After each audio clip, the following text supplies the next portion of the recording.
You ready? Tim, would you hit record, please? Welcome, everyone. We're going to get started. This is the City Council work session. It's Monday, June 8th, 2026, 4:30 p.m. here in the Thomas J. Smith Council Chambers at City Hall, 101 years old, 400 Washington Street.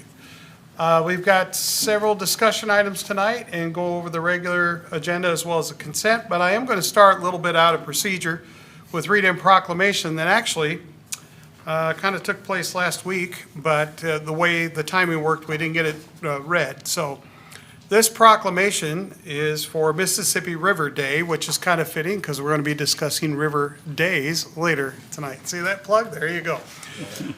The proclamation reads, "The Mississippi River is more than just a waterway. It's a lifeline for millions of people and a haven for wildlife and a source of inspiration, recreation, and connection. Spanning 2,350 miles and utilizing 10 main stem states and 32 tributary states within its vast watershed, from the wild rice beds in Minnesota to the oyster reefs in Louisiana. The river nourishes communities, supports livelihoods, and brings people together. Today, we honor its importance and commit to protecting its future.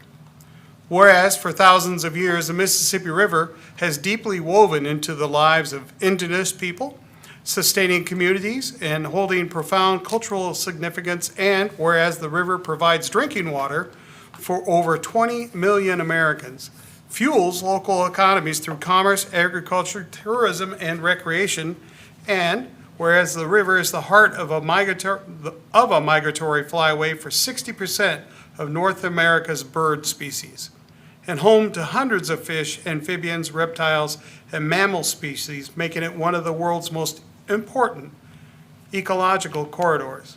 And whereas pollution, habitat destruction, and climate change threaten the health of the river and the communities that depend on it, requiring collaboration across states, agencies, individuals, and communities and organizations to restore and protect this national nature treasure.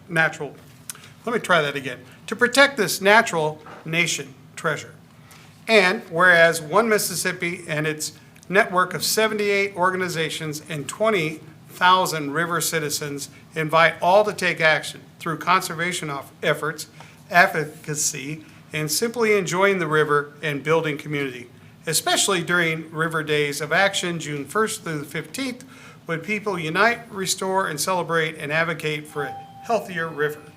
Now therefore be it proclaimed by the City Council of the City of Burlington, Iowa, that June 2nd, 2026 as Mississippi River Day, and encouraging all to celebrate, protect, and restore this incredible river by participating in events and becoming one Mississippi River citizen and taking action for a cleaner, healthier future. Signed and sealed this second day of June, which I did sign it then, in June 26th, attested by Katie Music, our city clerk, and I signed it. So congratulations to them. We'll get this to them as soon as possible. Okay, moving on to the first discussion item, which would be the Dankworth Park Pool update. We have Andy here at JEO. We also have some park staff and Parks Advisory Board members in the audience, and going to go through the pool study that we've hired JEO to complete and kind of see where we're at to date. Okay. All right, thanks. As Eric mentioned, I'm Andy Pennekamp. I work with JEO Consulting Group. I've been working with pools for somewhere around 24 years now. And so we were hired back, well, I guess that's kind of me. And just give you a little background, back in November of 25, we were contracted to take a look at the pool. The city staff has been instrumental in helping us through that process, which included surveying the community and having different meetings along the way. Some of the tasks that we completed was obtaining some community input. We'll cover that a little bit more in detail. And then from that input, we created some guiding principles, developed some concepts and construction costs, operational costs, and then reviewed some funding potential, as well as developing a schedule for potential construction or renovation of the facility. So that's basically the background. Starting off with community survey, that happened in January, ran a couple months, and had over 1,200 respondents, which we felt like was a pretty good number of respondents. From that, we didn't just close that off to the city, others were allowed to respond, but 84% of the respondents were residents. So again, a good number of taxpayers taking that survey. And overall, it showed a lot of support for a pool, something within the community. And the little word art chart on this slide kind of gives you some of the words. They had an opportunity to write a sentence or some words at the end of the survey saying, you know, any last minute conversation items. And it was just really heavy on, we'd like to have the pool, reopen the pool. Just like we'll see in the next slide, a lot of support for this project. Okay, so there was, I believe, 14 questions on the survey. I'm highlighting just a few points that we covered in the survey, and a lot of the questions were in series that would build a basis for these key topics. So the first one was location. We asked them if they preferred the location was at, or if there's somewhere else in the community a pool could be. And overwhelmingly, it was built at the existing site. So 92% of the people surveyed wanted it at the existing pool site. Then they were asked a series of questions about, well, what should the city do? I guess I should have touched base on that too, is the existing pool's closed. So, you know, could we do nothing? Yes, we could leave it closed. Could we renovate it, you know, build something new? And again, overwhelming respondents here, only 6% said do nothing. Like, just leave it closed, let's abandon it, maybe replace it, but just essentially not reopen it. So only 6% said that. Otherwise, 94% build. And then breaking that down even more with other questions was, not only should we build, but we should add some amenities. So zero depth, and actually that's probably the next slide, but zero depth and other amenities added on to the pool would be great. And then since we're looking at the existing pool, since the community has familiarity with that, we wanted to understand what we could do better there, or maybe the facility was perfect. It's just to understand the community's perception. And so overall, the facility rated 4.1 out of 5, which is pretty good. Says community likes what they've got there, but maybe it could have a little bit of improvement. 70% said it was sufficient size, meaning there was good space in there. Didn't seem like it was overcrowded. Improvements that they'd like to see, though, are more shade, leisure space outside the pool, sprays and shallow depth play features, and then a zero entry. And then we broke it down more to look at the facility as a whole. Like what outside of the pool could you include? And shade and lounge space came up as number 1 and 2. And then improved bathhouse, accessibility, concessions were all equally rated, kind of at that number 3 item to add to the facility. Eric and team did other input. I'll let you So we go. did bring this to the Parks Advisory Committee, the survey and then the concept a couple times, presented to the Rotary Club, and then had some small group input session, just to get some of those key feedbacks as well to kind of solidify it. Is the survey telling us what others think also? And we got great support from those groups, kind of fell in line with the survey results of liking what they saw, wanting to see some of those upgrades, modern facility, zero entry, something for everyone. So I think those just kind of reaffirm some of those survey results that we got from people in a one-on-one or small group setting. So that was good to get that additional input as well. Okay, so from the survey, from that input, we created some guiding principles, if you will, for how we could develop a concept. Number 1 is our goal would be to refresh and reopen the facility. That, we're not restricting that comment to anything, it's just that seemed like a good goal for the community is to get this facility reopened. Part of the survey we didn't cover is who's the main user group within the facility, and that came back as age 5 to 12. It's very common of outdoor pool facilities, the main user group are the kids. And so to focus on spaces that they can utilize and features that they could use was another guiding principle. And along that same line, primary use for this facility is recreation. So we didn't necessarily want to create a 50-meter competition pool, but focusing on what elements we can add to create recreation for the community. Adequate size was mentioned, so again, trying to match up some of the spaces and areas with any concept we created so that we're aligning that space with anything that would be either renovated or new. And then lastly, I mentioned it a couple times, adding shade, lounge space, zero depth, and some spray features. So trying to add, again, some play elements and some good shade spaces.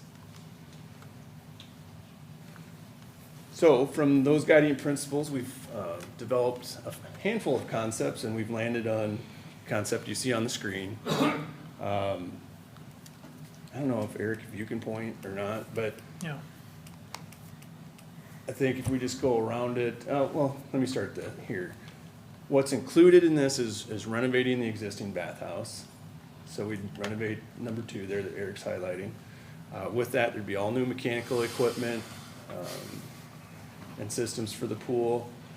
With this concept, we tried to incorporate the existing shelter space, which is number 1 on the left-hand side there.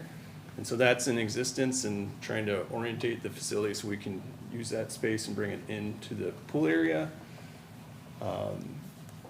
There's various shades throughout. So number 17, there's actually 2, yeah, you were up there, Eric. So there's 2 kind of purplish shades that blend in. Those are existing, so we reuse those 2 shades and just relocate them. Maybe they get a fresh coat of paint or a new color to them, but essentially reusing those shades. And then there's other shades throughout that are more of a tan color. So we've got, yes, Eric's highlighting some between the bathhouse and the pool. And then there's some on the east side as well. So much more shade than what was available. I already mentioned renovating the existing. So if we just quickly went around the pool, I'll start right where Eric is. So that's that whole west side is zero depth entry. And then number 11 is some play features. We haven't really defined exactly what those are, but there's placeholders there for some zero depth play features. And then number 12 is a nice play structure. So it'd be looks like 2 slides coming off there and some features. It's like a playground in the pool, basically. The image before kind of showed what a Yep. concept could be just on the right here. Not that that's what it is, but just for example. So that's a shallow end, and then we've got a good 2 to 5 foot space kind of through the center of the pool.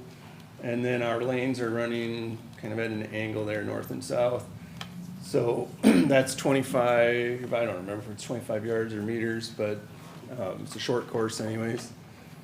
And within the deep end, we've got quite a few different options. We've got a 1 meter board there at 7. At 8, we have what's called a zip line. It's really more of a rope swing, but zip line area there, and then a climbing wall on the other side of the pool. So much more recreation based in the deep end, using that deeper water and providing some features that'll That bring was kids in. Image Yes. of a climbing wall there, so. So those are lower impact, lower cost amenities, not like a slide that might be $300,000-$400,000. These are minimally cost, less requirement for guarding, but still something that's an activity. So in terms of area comparison, the existing pool is listed there at the bottom of the page. And then the new proposed pool is also listed. So you can see we're a little bit bigger in size with the new. However, the existing was 9,400 in the main pool and 1,000 in the wading pool. So technically we have a little bit less water in this facility. But the 2 to 5 foot space is lining up pretty closely to the 2 to 4 foot space, and that'd be where most of that 5 to 12-year-old age group would be recreating. So that's kind of the goal of this, is to create a good swim space, also have the features. I don't know if we want to go on or ask questions, but. Any questions on that section? Questions, comments? Guys? All right. Okay, so then costs, that's what drives a lot of these projects, is making sure the budget aligns with the city's funding. So we've put together an opinion of probable construction cost on this page. I'll start at the bottom. The total is just under 7 million. Let's just round that up. And then the rest of this is breaking it down. So site work here at 675,000. Pool structure and equipment is a big chunk of this. The equipment would be like ladders and various deck tile, things like that you need to operate the pool. We've got 470,000 in amenities. So that, again, that's your climbing walls, your diving boards, the zero depth features. Shades are included in there as well. Pool mechanical systems at 989,000. Building renovation, we looked at trying to do building renovations differently and trying to keep that budget down a little bit, maybe even looking at phasing some of the renovation. We just felt like it really needed to be kind of cleaned up and updated a little bit. And so that, all that renovation is in that $1 million.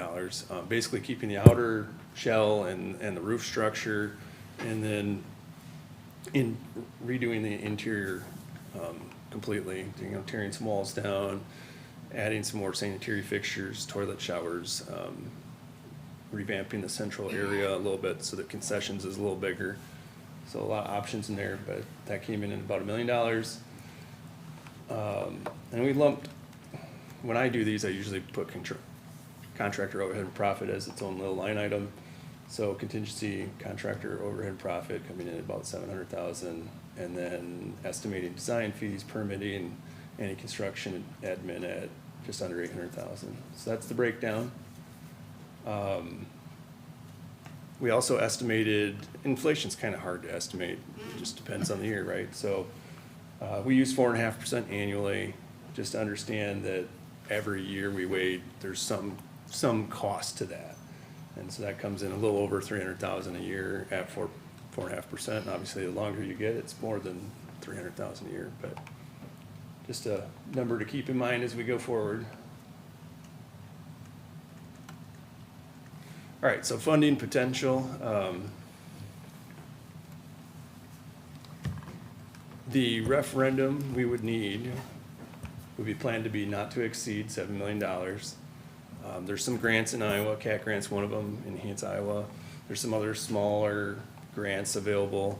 So our target is 500,000 in fundraising and grants. So any of that money would just come off that not to exceed number. And then Chad was gonna talk about debt structure if he was able. Yeah, and I didn't get a chance to Okay. pull those numbers together, but just looking at the fire department referendum or the fire station referendum, that was in '22. That was at not to exceed $7 million, and that was at 62 cents on the debt levy, if that would hold. So we're obviously 3-4 years beyond that, so our valuation has certainly increased if it were to stay to that. So I would expect that to be in that 50 to 60 cent range, certainly. Was there any thought to, because we've done solar at a couple of buildings now, any thought to maybe a solar a piece to this to help us with the expense of keeping the pool heated and updated that way? I haven't looked at that. It'd be more to offset the electrical, I would think. And most heaters for pools are gas fired. We can do electric heat pumps, but Yeah, I mean, tit for tat, so. yeah, it'd be more to offset that. I would think well, we've got a pitched roof on it, but I mean, it's something we can look at. We didn't necessarily look at that to try to offset it. Even the shade structures, the purple ones, I mean, you might be able to cover Right. the majority of that area and put some units on top there and serve a dual purpose. Like we have it, so. Yeah, like, it'd just be Wonderful. worth discussion, so. but- Questions, comments, guys? It's exciting. Obviously, if we get grants, CAT grants, that lowers that cost as well, from that 50-60 range. If we get grants or foundations or donations, so that'd be the max, I guess, estimate. Yeah, that'll be a question. So we do have a call with bond council set up for later this week to discuss this and some other projects coming. So one of the questions that we'll need to decide is, it will take a referendum, so when is that referendum? Under new law, we can only do bond referendums in the fall, which is fine, so November. So if we're gonna do it this November, there will be some things that council will need to decide, and we'll need to get going on some things. And again, that's the reason for our call with bond council this week. It is in the CIP. That doesn't mean anything. It's a placeholder. Yeah, but there's other projects that we're gonna have to balance this against too, right? So once you have that discussion with bond council, you're gonna give us an update what our Yes. options may be, sir? Mhm. Okay, thank you. Well, it's interesting, I'll tell you that. My Not slides. quite done. Oh, okay. So, one, we want to hit on the schedule just quickly. I went right to question. Chad mentioned the referendum, so this was all based on November referendum and not starting until after we knew it was a go. But in essence, the big thing to look at is the Enhance Iowa grant, needs commitment, 50% matching. So we would have to wait till the referendum is passed, then apply for that. So that would start November. We'd start about the same time on designing the project and that will take, 6 to 8 months, depending on how quickly we move through survey and geotechnical and things like that. So we'd be looking at somewhere next summer, publicly bidding or at least starting construction after that. And so that really puts you opening the pool again in 2028. So that would be the earliest based on a November referendum you can do it. And then if it pushes back another year, then same type of cycle for the next year. So the last slide is, So I guess just to Oh, reiterate, if referendum goes in November and it passes, the quickest the pool could be open would be summer of 2028, regardless of anything else. So that'd be another year beyond this year of not being open at the very quickest. And that depends on other projects and where it fits in to a schedule. so then we wanted to hit just what's left for the study, and we're planning an open house here in July to inform the public of a lot of what we just talked about. That'll be at the pool, so more information will come out on that soon. And then after you've talked with your bond council, then the next action here is to approve some referendum language and set the referendum date, which maybe that's November, maybe it's the year after. And then assuming you vote for that here coming up in July and August, we'd be looking at a November referendum and then hitting the ground from there. So. And we just come back to the concept if there's any more questions, otherwise, What would the life expectancy of a pool like this be, and then what would the maintenance schedule be?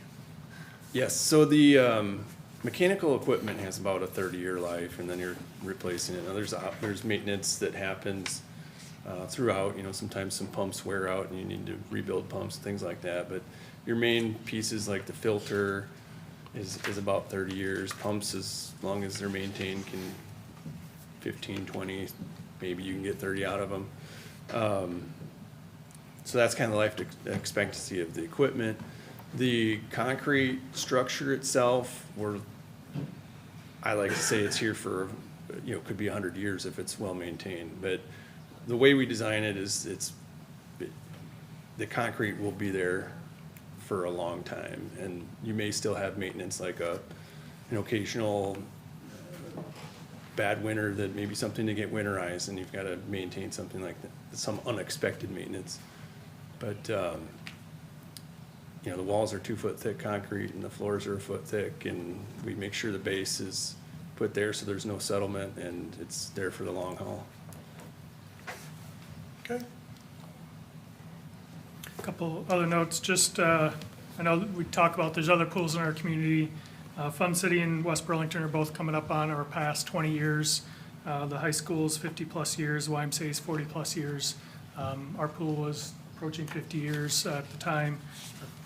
Is that right, 50 years? So we do have some aged pools in our community right now, that there's no guarantee if we don't have a pool that someone else will for the indefinite future also. And then pre-COVID, we were averaging about 11,500 visits a year. It kind of waned after COVID and then got back up close to 10,000. So we'd estimate at 10 to 12,000. Obviously, there'd probably be a spike once with a new pool opening that could be at 10,000 or much higher than that. But just for some numbers of actual usage that we've seen in the past and that we project. So just wanted to make sure had that information also. That's a good number, Yeah. thanks. With the, looking at what the bond council gave to us here 5 or 6 months ago, we're in putting in everything that we have coming forward that's going to take this type of financing. We're about $1.5 million to 2 million high on this estimate. Is there, is this the only option that you were able to come up with, or? Well, we looked at renovating and to, you know, basically we'd take the existing pool and waiting pool and renovate it, make it reopen. And even at that, it was in the neighborhood of 3.5 to 4 million. And we looked at phasing the bathhouse, but I think that saved us maybe 700,000, so it wasn't enough to get it into the budget line that you're talking about. So We took out a lot of the amenities that we had up front, the slides and all that. I think the major way to make it cheaper is to make it smaller, probably. Right, yeah. Which you're getting smaller than we had before, but there's not a lot of amenity cost to this. So it'd be the size of the pool or doing what we had before, which from the survey wasn't what people necessarily wanted and what isn't the modern facilities. Well, I think we've hit a season of getting stuff done, and we like to do it once and do it right and do it for the long term. So if this is a 50-year pool, then we want it to be something that is going to be a destination for people for 50 years. So, you know, I don't think that making it necessarily smaller is going to work for the future of Burlington if we do have some growth, or if people start coming to our pool as opposed to the other ones. So I think the people have been asking for it, definitely. By the results of your survey, I think that's indicative of that. Yeah, honestly, I think people were asking us to get it done. So if we put it off, if it didn't pass in November on a referendum, you know, you're looking at another year or then another year. So I'd rather do Which it. adds to the cost. Yeah, I'd rather get it done and get it done right and make it something that people want to have for the next 5 decades, so. Well, the thing is, it'll be a referendum. So Right, yeah. referendum would be what the people have a willingness to do, and we'll go from there. So the only thing we can do is present the options and go from Yeah, there. I'd want to put it on a referendum. We agree on that, or? Has to be. It's required. Yeah. No, I meant just we're all, we Well, all I want a think, pool, I right? think once Chad has a discussion with bond counsel, Yeah. Robert, that's the next step, Okay. so, I would say. Anybody else have any other questions for Andy tonight?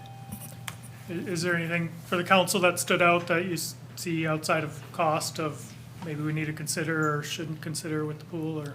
No, I brought up the one thing I was thinking, so. Yeah, I was thinking that too, about solar panels.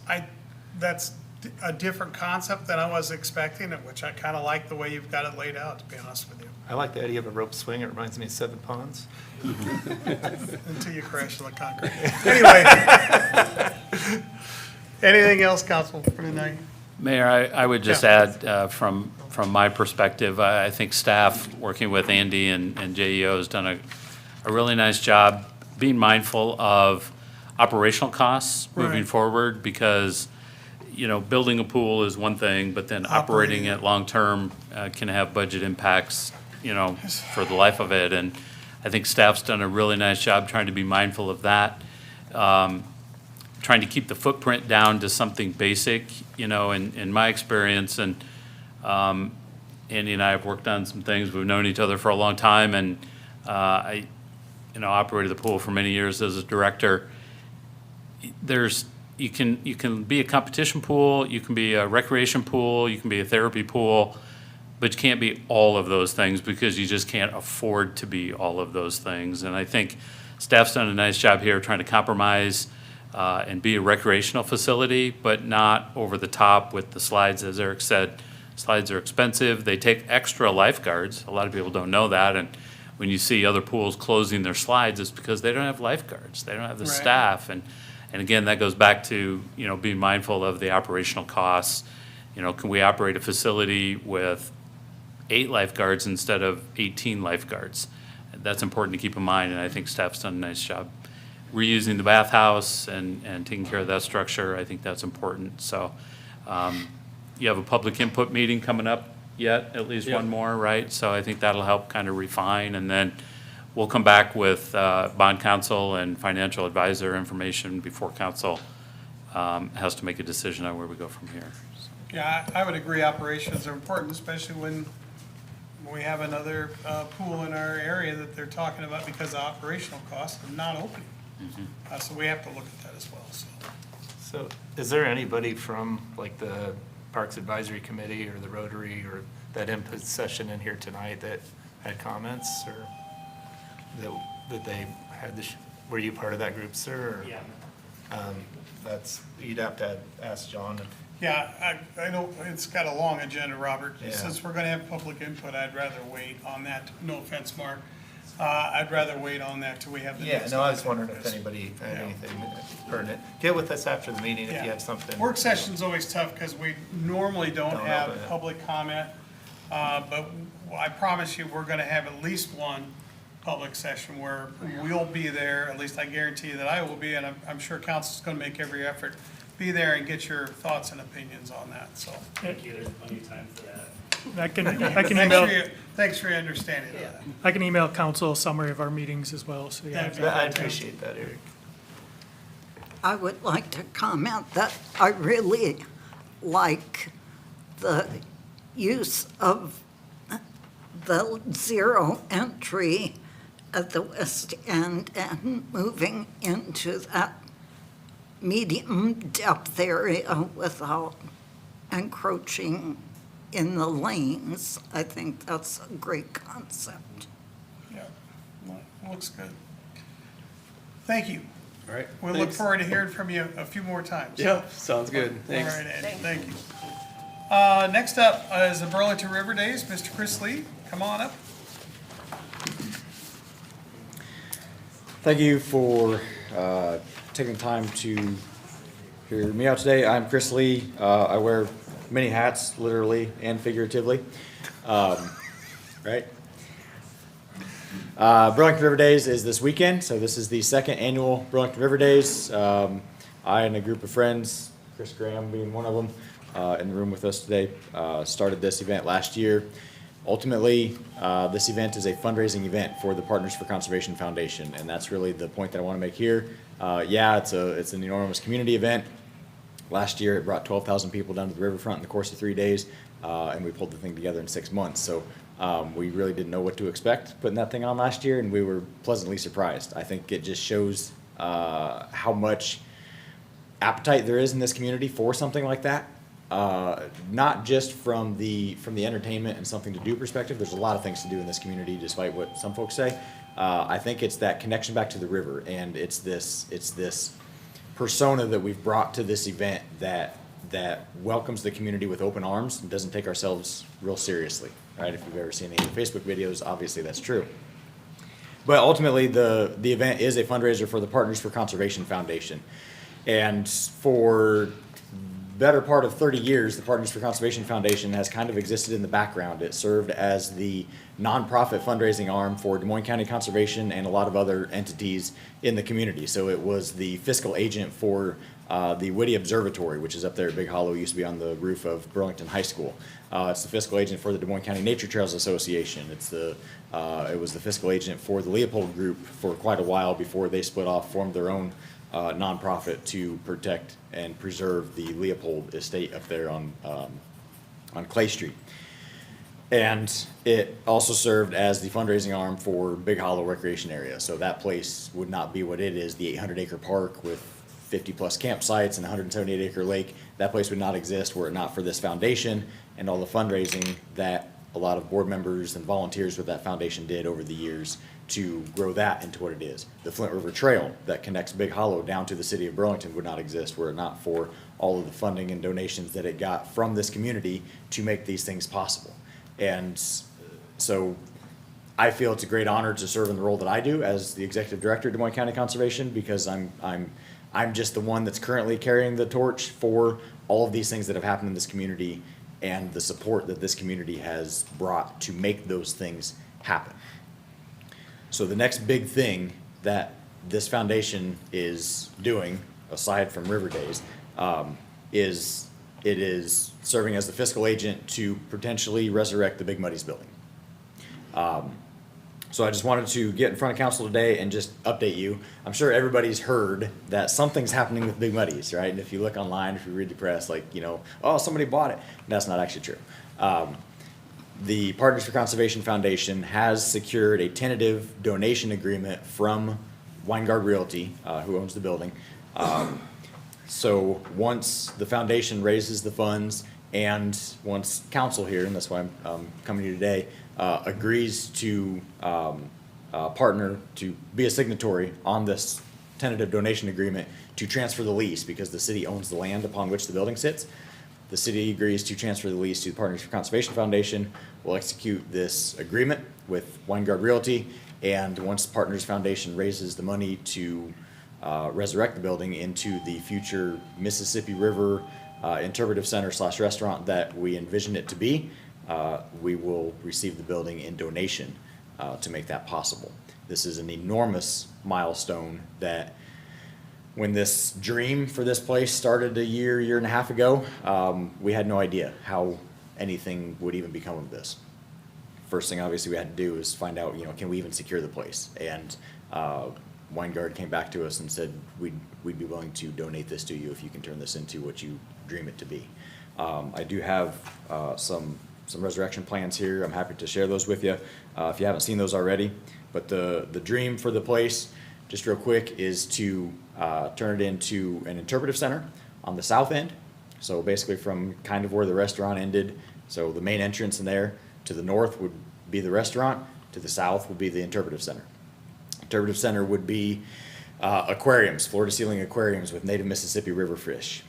It would be interpretation on Aldo Leopold. Burlington is the birthplace of the father of the modern conservation movement, one of the founding fathers of the modern conservation movement, and we don't really embrace that name as well as what we could. We don't interpret the world-renowned land ethic that Leopold brought to through his writings.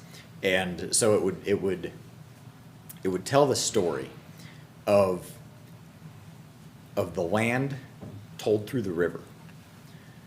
Every drop of water that falls between the Rocky Mountains and the Great Lakes comes down this river. We have the biggest watershed in North America comes down this river. It's flowing right through our front door. And we're not telling that story.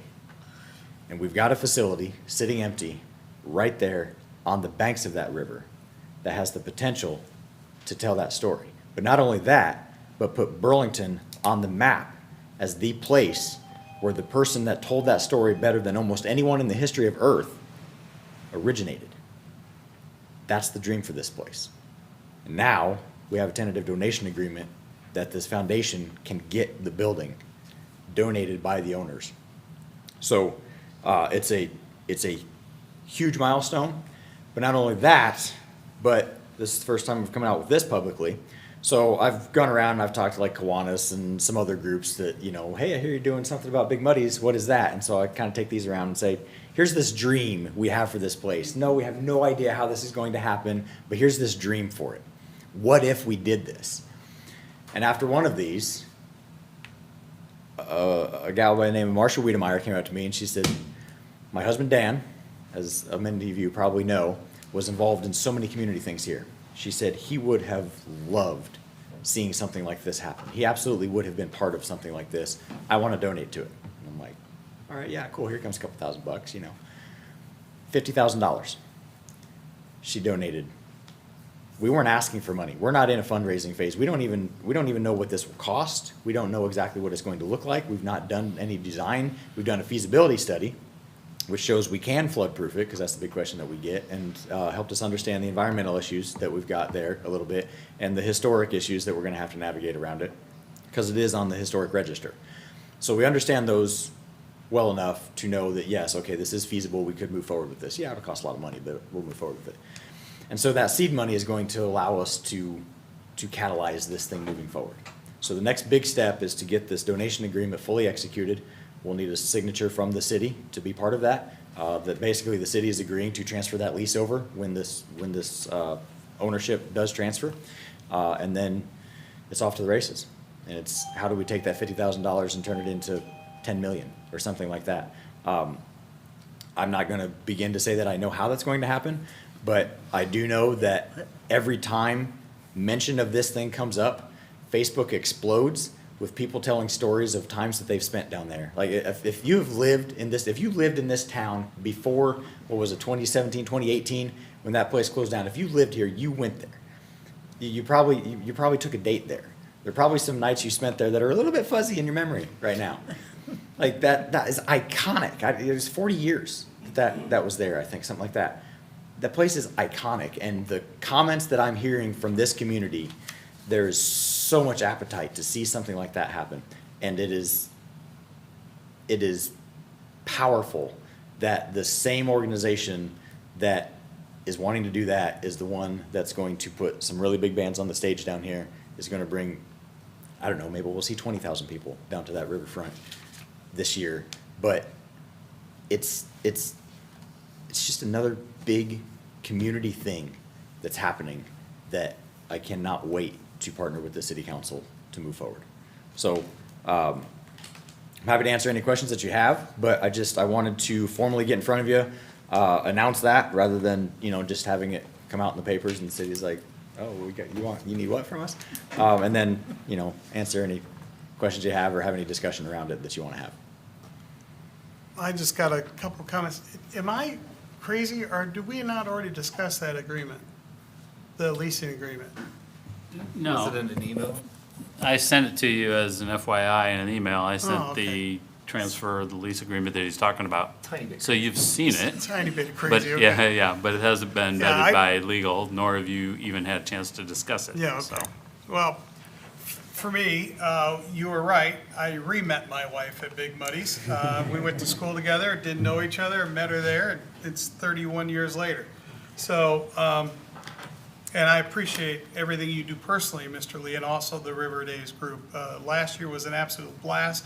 I told you when I came in today, don't worry, I've been on Steamboat Days. We go through this rain thread every year. I think you're gonna have a great turnout, and I look forward to figuring out how to work together to get this done, because I do agree with you. And as far as the donations, even the small ones, Leopold would tell you, it starts with the seedling, Absolutely. right? So Yeah. there you go. Yeah. Any comments, council? You know, I admire and respect you, and I love your energy. And if I could pick any person to spearhead this project, it would be you. I really think that you have a knack for getting stuff done. I know you a little bit outside of your professional world, but dude, you do it. And I think that you're great for Burlington leadership, and you're great for our community. And I think that maybe someday we'll have to put your name on a building, huh? Well, I don't know about that. Maybe on a boat or something. That'd be fitting, or a boat dock. But yeah, I mean, it comes back. I love this place. I love this community. I was born and raised here. I love Burlington. And, you know, I'm like, I mean, seeing the talk about the pools and, you know, just the things that are happening in this community. This is a great time to be alive here. That's just all there is to it. Indeed. Yeah. It's almost like at the turn of the 20th century, all kinds of things happened in Burlington. They built the Cascade Bridge, they built the Coliseum, they built the fire department, they built a whole lot of things in a little 10-year span at that time. And I feel like that's happening over again now. Yeah. So it's very exciting. It's this generation's turn. 25 years ago, we talked about a Otto Leopold Center. I'm glad to see it might have a potential of happening now. Yeah. By the way, this is the first time I've heard about a restaurant part of that. Somehow I missed that or didn't hear that. So we're talking more good food, which we've been blessed by an abundance of fantastic restaurants here. I think we hold our own against any community our size, and having one more that would be exceptional would just be the cherry on top, right? Yeah. Cool. And who knows what the end product ends up being. You know, it's one thing to have kind of an idea and then it's something else to get it, you know, to the finish line. But part of that dream is that we tie in the local community. And so a lot of the food that's served there is locally sourced. Because that would go back to that land ethic, and it would show on your plate how we can grow things. And we're the best in the world at growing things, right? So we could tell that story of how we can live sustainably on the land without ruining it, and tell that story right there on your plate. Yep. And so then that ties back into the ag community that Iowa is so tied into, and it ties back into water quality, which is obviously a huge thing right now. And, you know, we've got the water flowing right by us. I mean, every place in Iowa that gets their water from somewhere, if it's surface water, it's coming here. And it just, the way that this facility could connect people back to the land, whether it's right here in your backyard or whether it's up through the watershed or it's the history of this place, there's so many incredible opportunities that I can't wait to see come to life.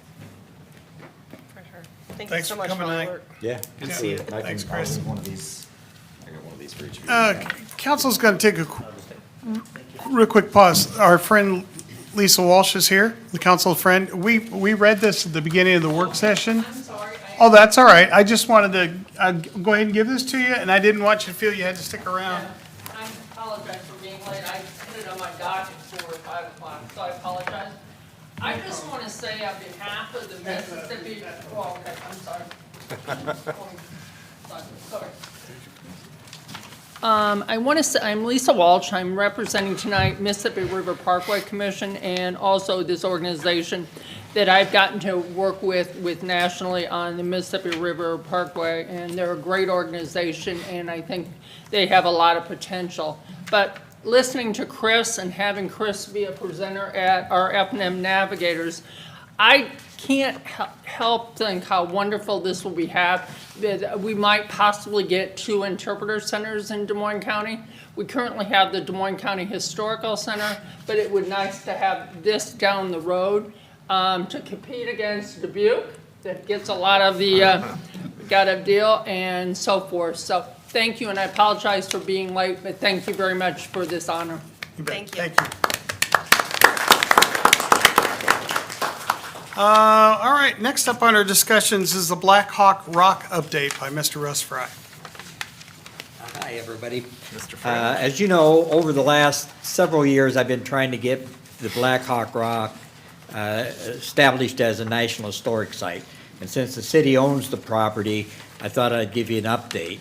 I submitted a preliminary application to the State Historic Preservation Office asking to have it made into a historic site, and it was turned down or rejected.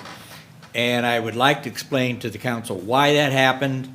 You should also have a handout of some of the things we can do moving forward. I'd answer your questions, and then you could contact me later if you got some advice for me. If I were doing research on the Burlington City Council, I could probably find thousands of written records of where the city council has been held over the last 150 years. Unfortunately, the Native American council sites were word of mouth over generations. And when they were expelled from Iowa, they no longer had a need to be passing this down the line, and it's lost from memory. So I've got maybe a dozen circumstantial pieces of evidence that establish that as the site. I believe it's clear and convincing that that is the site. To give you an example, what I mean by circumstantial evidence is that in the 1820s, about where the marina is now, there was a trading post. Trading posts were almost always near council sites, but that almost isn't good enough for the State Historic Preservation Office. So I have a list of things that we could probably do to move forward and continue with this. A few of them I'm going to do on my own at my own expense, and they're related to further research. The rest of the things involve raising money and getting community support, and I'm getting over my head on what I know what to do. So I'm turning to you, I'm turning to the Historical Society. I may be talking to Chris one of these times, but there's where we stand. And if you have questions, I'd be really happy to answer them to the best I can. Some of these things in here I would recommend against. Some of them would probably be very beneficial, but they cost money. You did do a dig up there, right? Yes, we did it. I did raise $12,800 to do a dig by the State Office of Archaeology. And we found 2 pieces of chert debris, which means that there were native people there making tools.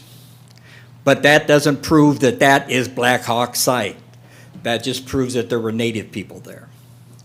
So that adds weight to it, but it doesn't prove it. So yes, we found some, that was just about a year ago we did that.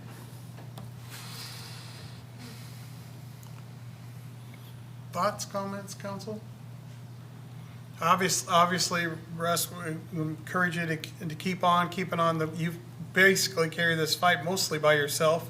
Pretty much so. The Des Moines County Historical Society is my project host, but yeah, this has been my project. Okay, well, definitely on a personal level, I'll try to share whenever I see you make a post, I'll try to share it or share information with people, so maybe we can build some awareness about that. Yeah. So, Well, if you have, if there's a city committee or advisory board that might be interested in helping me with this, if you know somebody who's very good at raising money, that might be, I'd certainly like to have somebody on my side helping me with that. Russ, you're kind of our local expert. Is there anybody you know that knows more about, this area and the Native American tribes, and that might be able to help you verify this? Or Well, as far as I know, everybody who knows anything has told me already. okay. Now, there might be a smoking gun in the archives in Washington, D.C. There was Chief Tama wrote a letter to the Indian agent saying, I'm a good Indian. Black Hawk tried to get me to go to war with him, and I wouldn't do it. And I went all the way to Madison, Wisconsin, and spent a day in their archives and couldn't find this letter, but it's probably in Washington, D.C. Well, that could be the smoking gun. He may say that he met with Black Hawk at the council site near the trading post. That would be a smoking gun. That would nail it as a National Historic Site, and we could get all sorts of grant money. So, And then the option about getting a professor, I'd probably have to hire a professor to look at my work and add things to it or clean it up or something. And then that would, if the person was, had some status, that might help push things over, rather than just an amateur historian doing the work. So, I mean, we've got some options here, but I'm getting to the point where it's getting beyond what I'm capable of doing. Yeah, we'll definitely take a look at our city committees and advisories and see if there's any assistance we can get you there. Excellent. It's a great idea, yeah.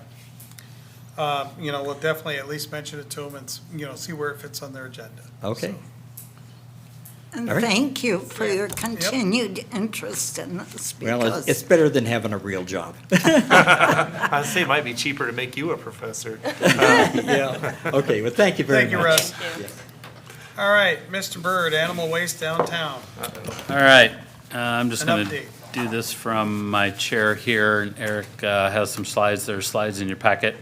I understood while I was out, there was a question about animal waste in the downtown area, and I was tasked with bringing some information together. So that's what this presentation will kind of walk through. Presentation, I'll use that term lightly. I just pulled together some facts and some information about current conditions. Can you show that, Eric? Oh, yeah, I have, Do you have it in the packet? I have it. Okay, thanks.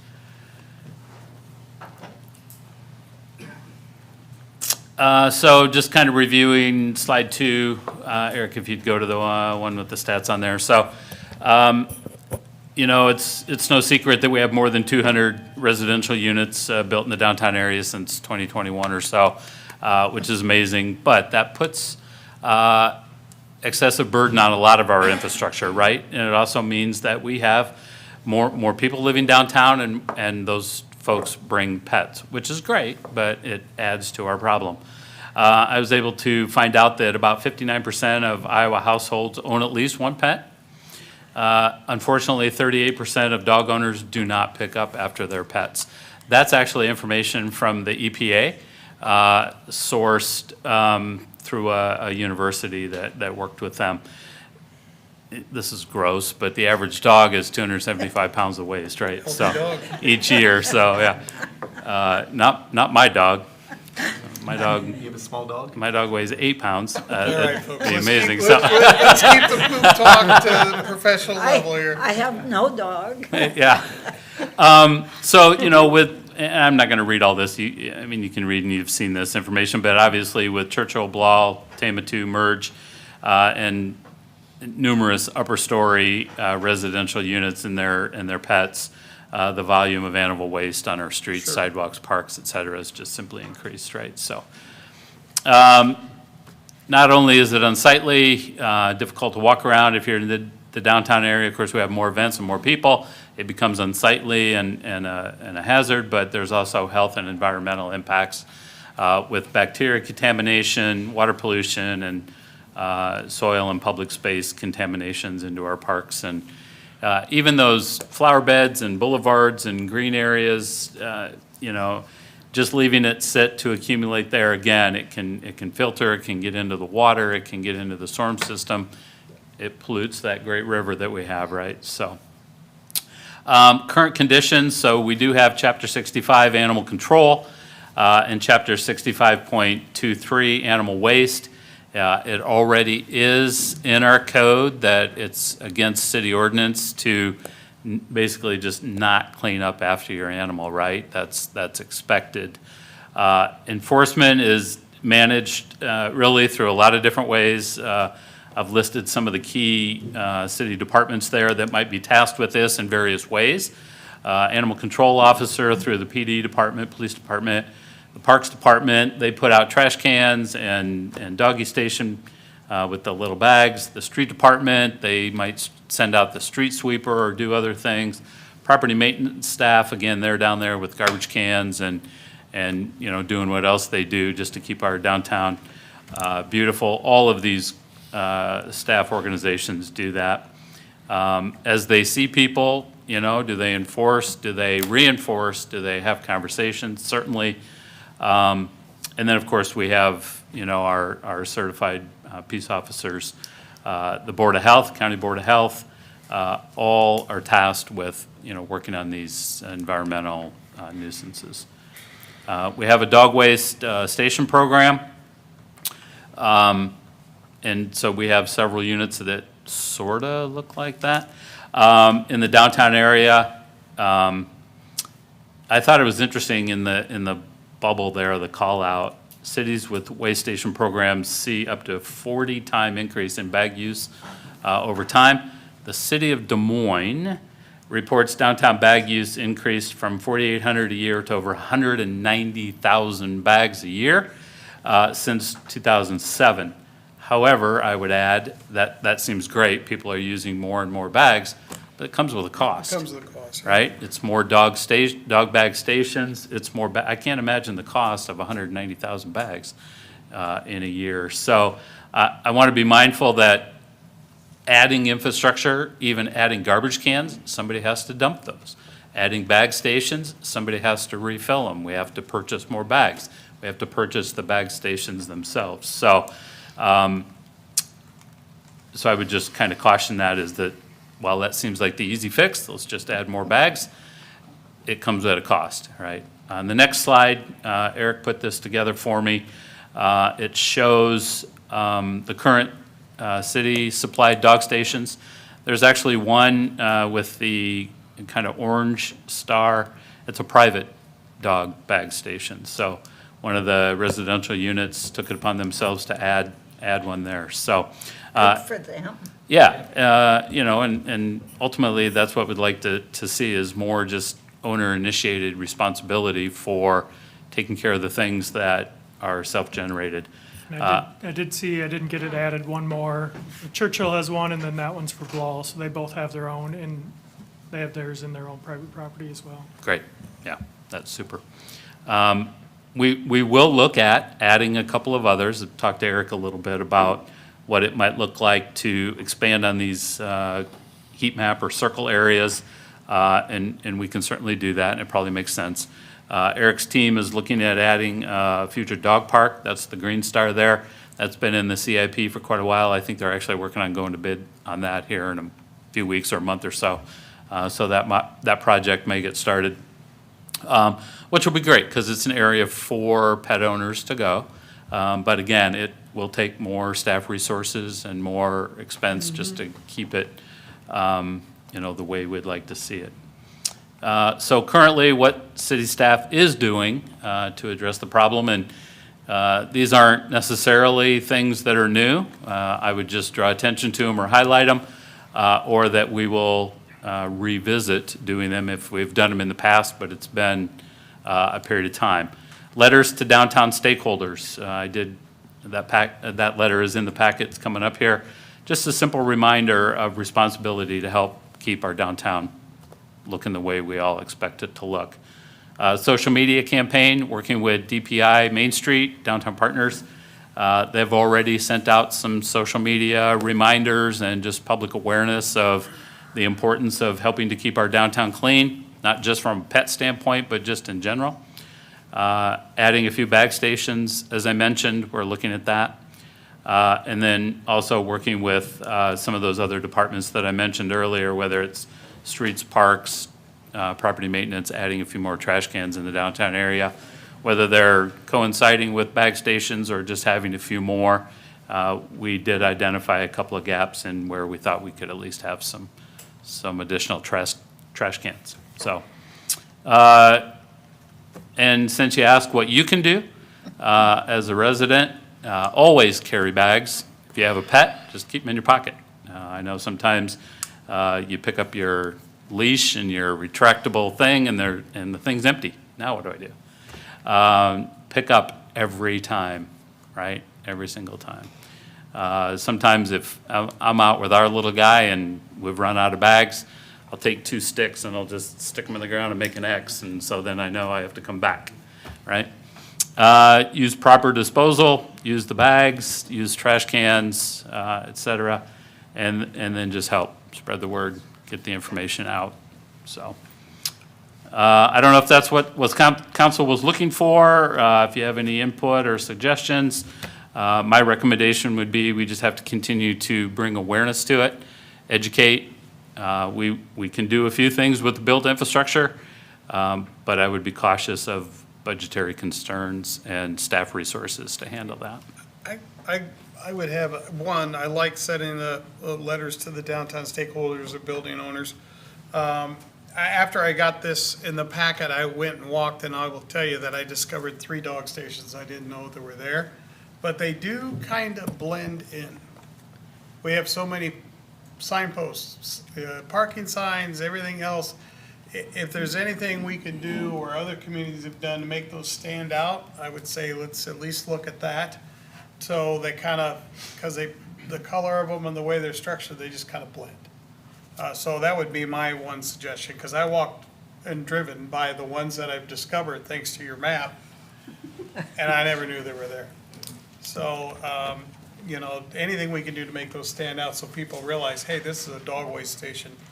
But, Make them fire hydrant red and the dogs will go straight to them. yeah, No. I was thinking just paint some paw prints on the sidewalk. as our number one downtown volunteer, and you painted the tiger tracks, you can do that. Yes, you? Yeah. I did. No, Chad, seriously, appreciate you putting this together. I know it's something we don't really have. I mean, Christina's busy enough dealing with dogs. We're not gonna have animal control dealing with it, and our officers are busy. So enforcement's difficult. Well, yeah, I mean, without following people around on the street. Right, That's but not weird. I will say this, that if you're, in today's world, if you're a dog owner not picking up, someone's seeing you, because there's cameras everywhere. And all it takes is a few times, and it happens, for someone to get humiliated by, hey, I caught this person, and they're looking for you right now. So if anybody's listening, you need to know that they're looking for you, and if they get a picture of you, people are gonna put you out there for know everybody it. to see. We So- know a guy that'll box it up and bring it back to you. Yeah, well. So, anybody have any comments or concerns beyond the report? No, I appreciate it, though. Yeah. Thank you for what staff does. It's going to be, as we continue, you know, the great thing about success is you have new problems. And that's one of them. So we've been successful in the downtown living, so we'll deal with it. Moving on to board and commission reports. Tim, starting with you, anything tonight? Yeah, I got several. Last week, the Economic Development Board met. We did get update on several projects, smaller projects and potential projects. There's, they couldn't talk about all of them, but one of them, Aventis in Mediapolis, who makes equipment for concrete construction. They are doing a $12 million expansion, adding a 30,000 square foot building. Let's see, the Grow Greater Burlington has cleaned up the 24 acres that's north of the Southeast Iowa Regional Planning building, and is making it available for business-type activities. The hospital has got their 24-acre site for sale. It's behind the new Casey's on Agency, across from the hospital. That's on the market now for development. The ammunition plant construction should be starting at any time. It's going to be a 4-year program, and it's going to bring a lot of people into the community, a lot of contractors. And so we'll see quite an uptick there in local business when that finally gets fully underway. And then they're working on some other properties in the Burlington, West Burlington area for expansion, for making available for construction, or for commercial and industrial areas. Hang on a second. There's something else in here. I might have mentioned this last time. It was in the minutes, but we've requested, or we increased the recommendation for matching funds for new jobs that pay 100 to 130% of median wages, and then those above 130%.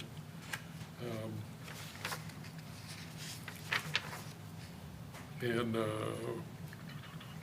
we're going to make a recommendation that Chapter 36 be changed to, instead of meeting quarterly, that we meet annually, and that, or as needed, and called by the chair of that board. We had another meeting with the fire department for their strategic plan, and we're working on the critical steps for accomplishing those items that we put in the strategic plan. It was, Mayor may have more on that, he was there as well.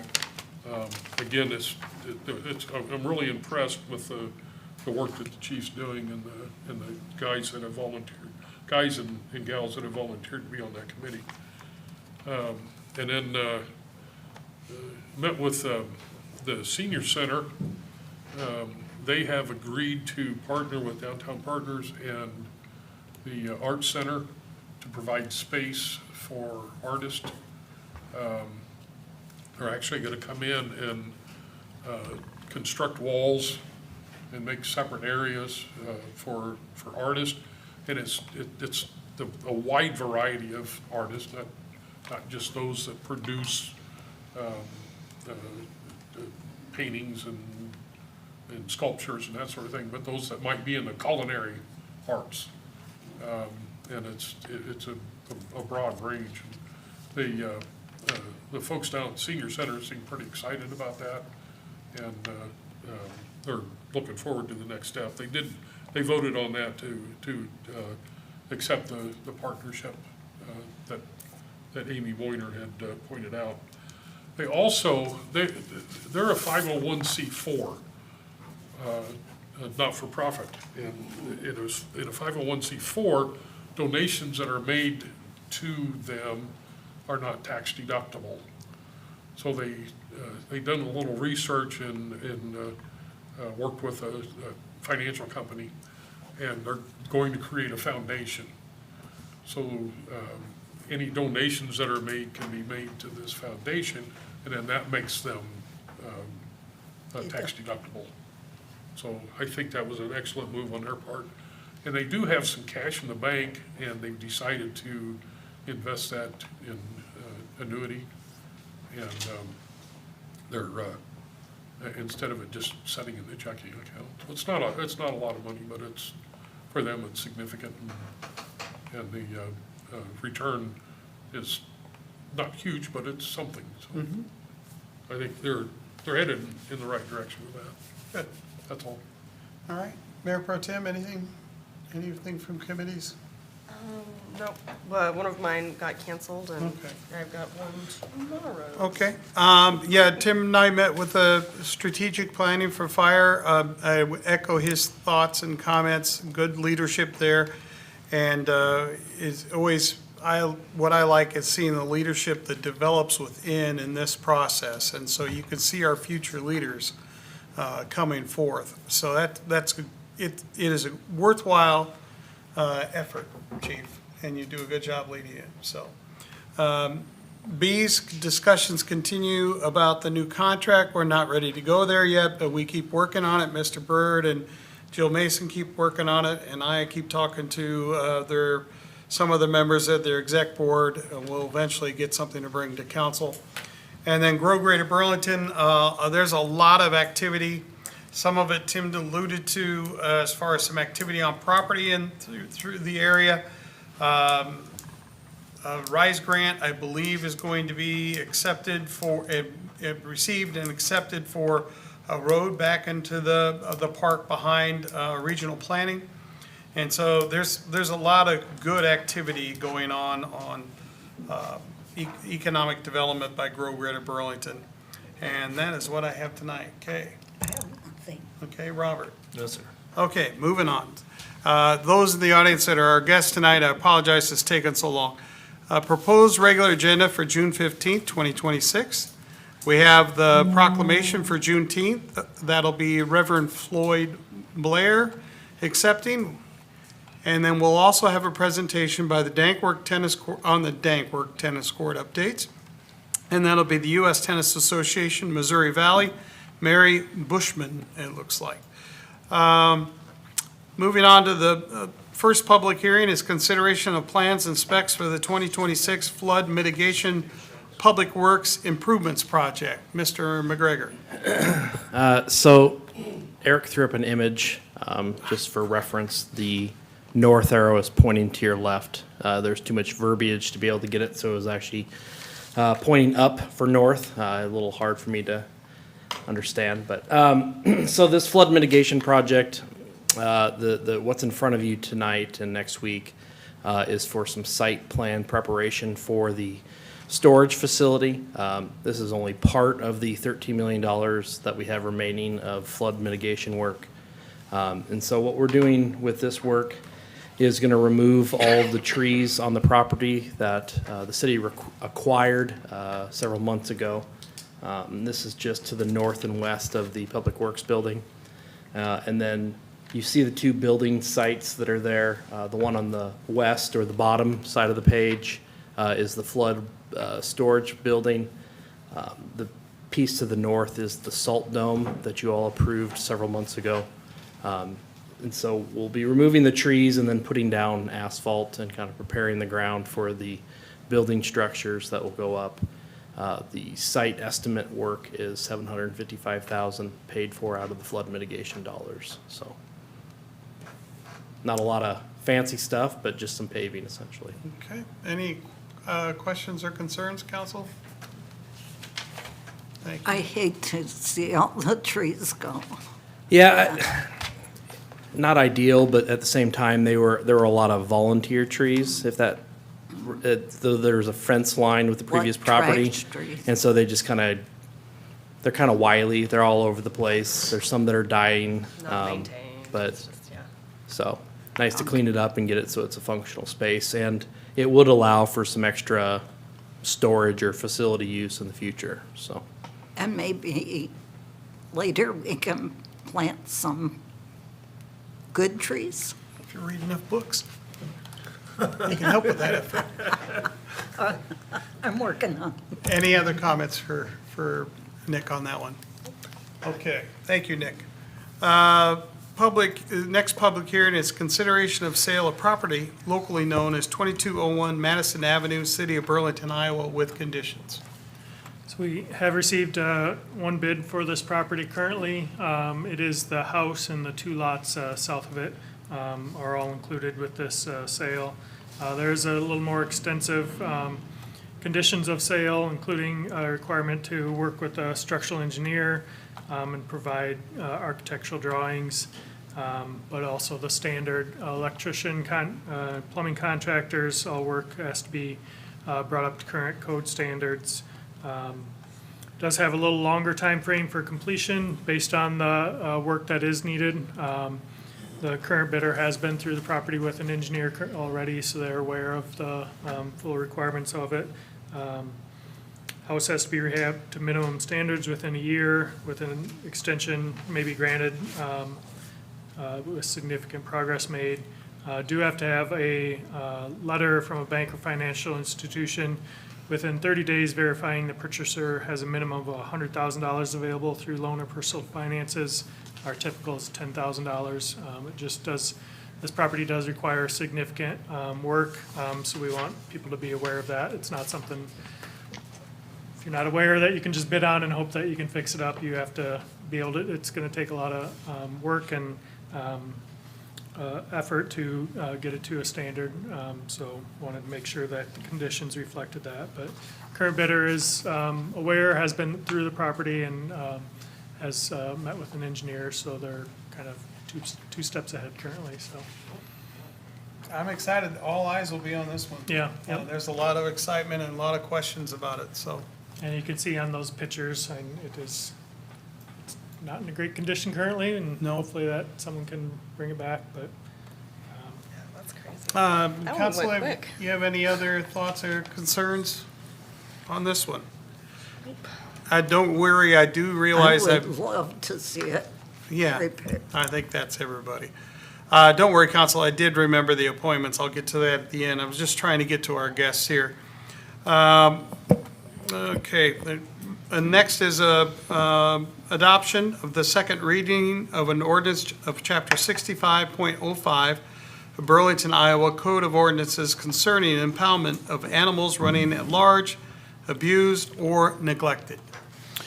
Mr. Berg. So this is second reading. I haven't really received any comments. I know there was an individual who spoke at the public hearing last week.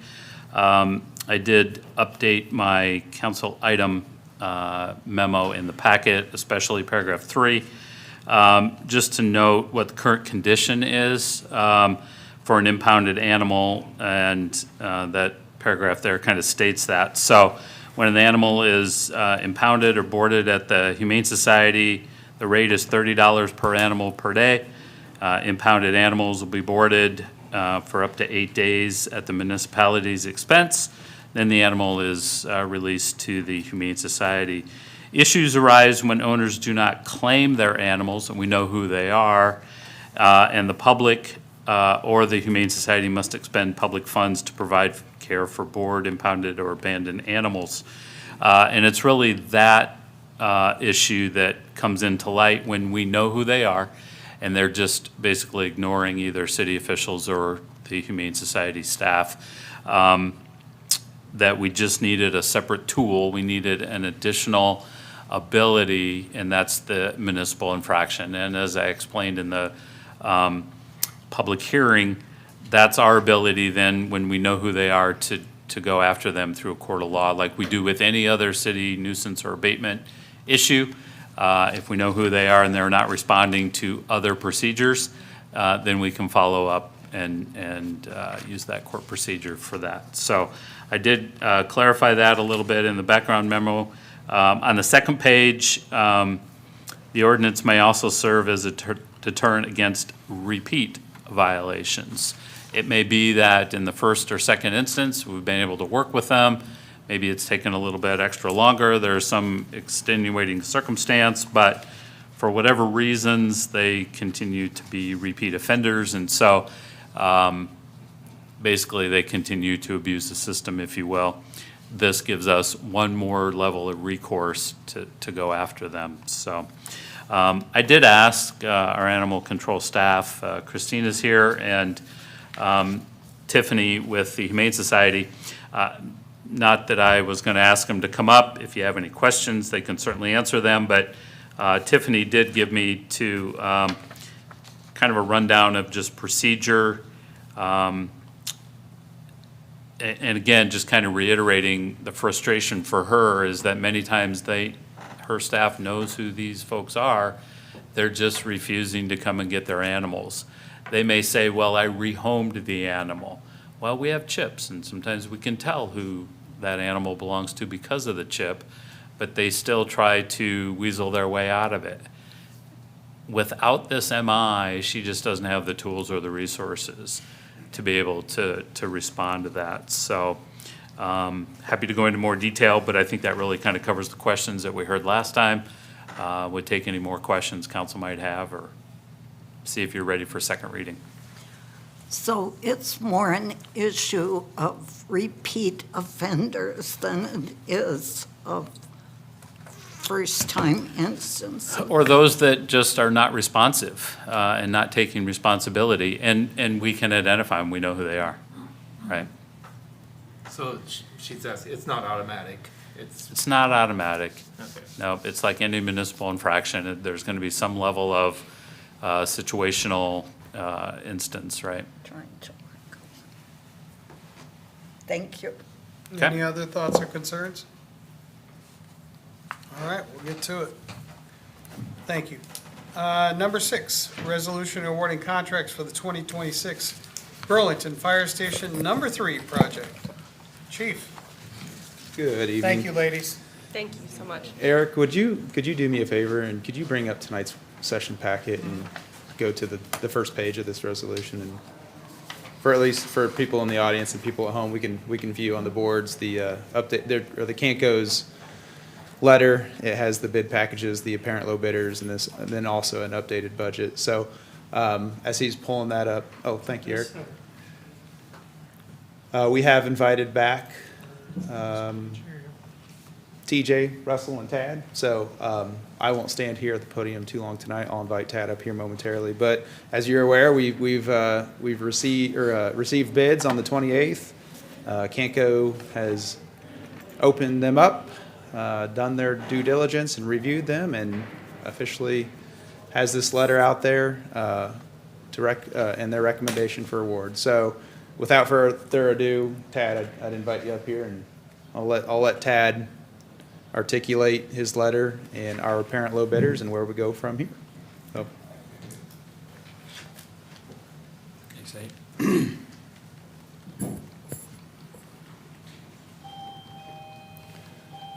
Thanks, Nate. So I just want to walk through, again, where we're at in process, and then talk through some of the unit prices and alternates, just so you guys understand how the bids were structured and what's in the numbers, and then we can flip to the budget that's been updated with this information. As Nate said, we opened bids on the 28th here in this room. Had pretty good turnout, really, as far as participation, in terms of various contractors participating.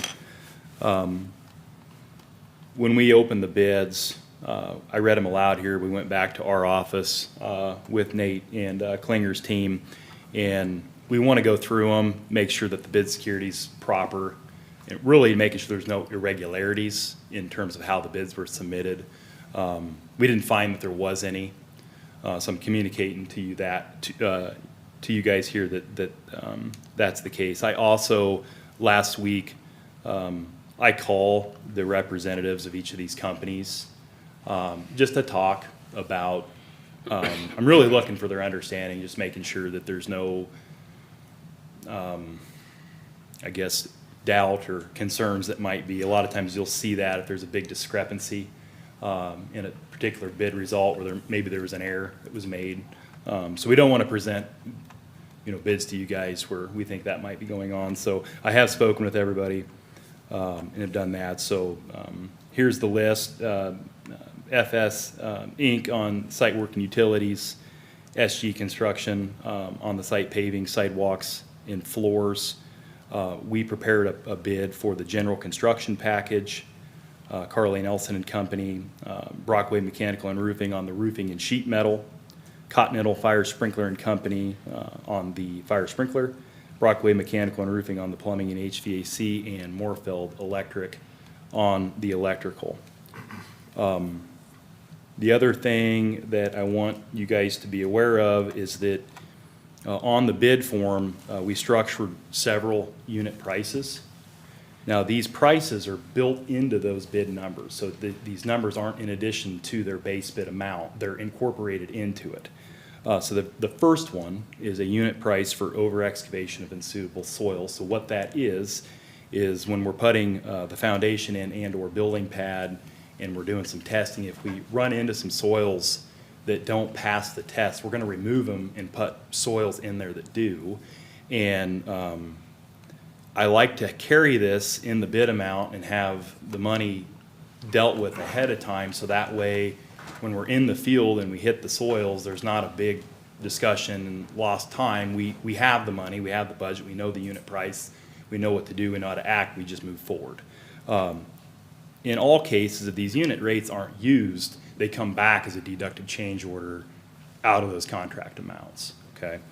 The next unit price is the construction and it's a laydown area. I like to build that as a unit price because we may not need all the laydown area. We'll get the project started. If we need all of that space, we'll build it. If we don't, we won't. If we don't need it all, we'll get the money back. Additional concrete and paving, that impacts two bid packages, 1 and 2, which would be the site work utilities, paving contractor. This was something that we worked through with Nate. When we were organizing the drawings, there was obviously a lot of caretaking, but being budget conscientious. So we removed some paving out of the plan to be conscious on budget, but I added a unit rate here in the event funds were here and there was a desire, we could easily add that back in and would have the price to do so established as part of the bid versus trying to buy that after the fact. So that's what that's there for. That's still a choice. But at least we know the approximate value based on a 1,000 square foot module. Temporary flooring protection, that pertains to the general bid package. We have polished concrete in here and some different finishes that the sequence in construction, when we put those in, you're gonna have a finished floor, you need to build over top of it. So I wanna make sure there's a budget here to use or not use, depending on how things unfold. Like all these, if we don't use it, we won't spend it, it'll come back. Or if we use a portion of it. The fourth one, the next three actually are time and material allowances that pertain both to the general trades package, the plumbing and HVAC, and the electrical. They're for a specified amount of man hours. I think it's 30 hours in the plumbing and HVAC and 40 in the general trades package, and then an allowance of 4,000 for materials. So as things pop up as we're building, and they're incidental, but yet they're above and beyond what would be fair to expect those groups to cover, we have an allowance here to track that effort towards. And depending on, at the end of the job, if 15 hours were recorded and $1,000 in material, that's all that would be paid for, the rest would come back. So that's what those are.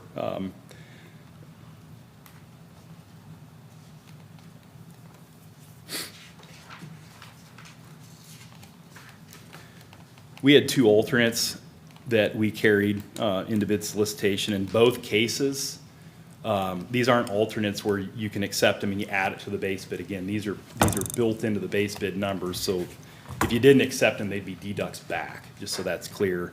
The first one was the detached storage garage, and we wanted to separate that scope from the rest of the project. One, to understand what the construction, or what the cost of that garage would entail, and it impacts 4 different contractors' scope of work. So everybody who bid it, their portion of the scope, they acknowledged on the bid form how much of their bid that particular portion was worth, so that way I could reconcile them together and get a total for the cost of that garage. That was really done out of just being, again, budget conscientious. In the event that things ran tight, it would give you an option. That's a nice to have feature, not necessarily a have to have, that could come out if need be. So that's why we wanted to keep it separate. The second alternate was really the same thing. There's thin brick veneer as the facade of the station to make it look like a classical brick fire station. The east wall, which would be the back wall, that would be away from the street.